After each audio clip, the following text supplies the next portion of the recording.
everyone, it's Stuart with Move Be Fit. Today we're doing a video post on self-myofascial release, which is basically self-massage.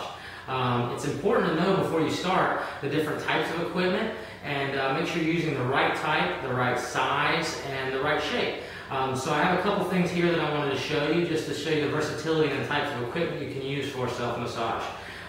One thing we have here is called a massage stick. Basically it has moving beads here on the top with immobile handles here, so you can actually roll up and down your muscles, and this is very firm, so you can put quite a bit of pressure on it without it breaking. Another very easy tool you can use is a tennis ball. This can be used in areas like the neck or the back of the hamstring that are hard to get with other traditional types of massage equipment. What we're going to be using today is a foam roller. It's important to know that there are two types of foam rollers. One is going to be very, very dense, and that means when you roll on it, it's going to be extra pressure.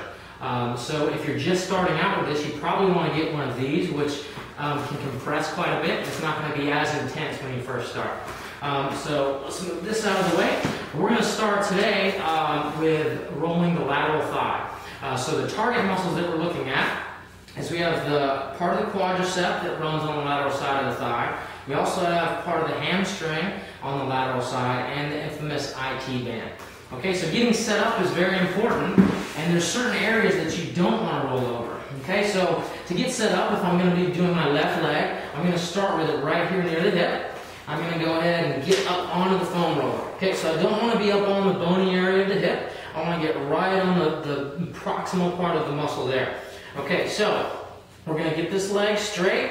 My right leg is going to come over the top. So with this foot being on the ground and both of my hands here, I have 3 points of contact that are going to allow me to control my body weight and move up and down the foam roller.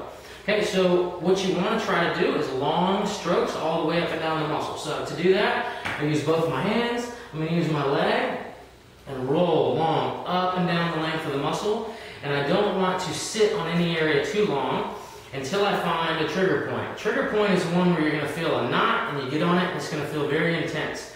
So what you want to do when you find those areas is you want to find a way to relax, which will be hard to do, and you're going to focus on breathing big deep breaths and hang out on that area for 2 to 3 minutes. So if this is uncomfortable being on your hands, you can also transition down to the elbow like this, or you can also lay down on the shoulder once you find that point.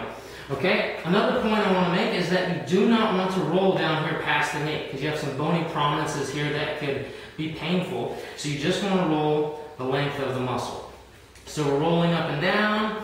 I find my trigger point, very painful there. I'm going to relax, take big deep breaths, and then as I roll out of that knot, I always want to roll up the muscle. So I'm at my knot and then I roll up to the thigh like that. Another way, if I want to focus on different areas of the lateral thigh, I can just position my body in different areas. So let's say I want to work more on the front part of my thigh. I'm going to rotate this way, and if you can see on my leg, my foot goes down, and then now the front part of my leg is more on the focus on the foam roller. If I want to focus more on the hamstring, I'm going to kick the leg over, and you'll see my foot rotate up like this, and then now I can foam roll and I'm focused more on the back part of the leg. So you want to do that a couple times a week, and then also you want to stretch right afterwards, because if you put a lot of pressure on a knot like that, the muscle's going to want to fight back and tighten up. So you want to make sure you loosen the area by stretching right afterwards. So that's our video post for the day. For more health and fitness tips, visit movebefit.com.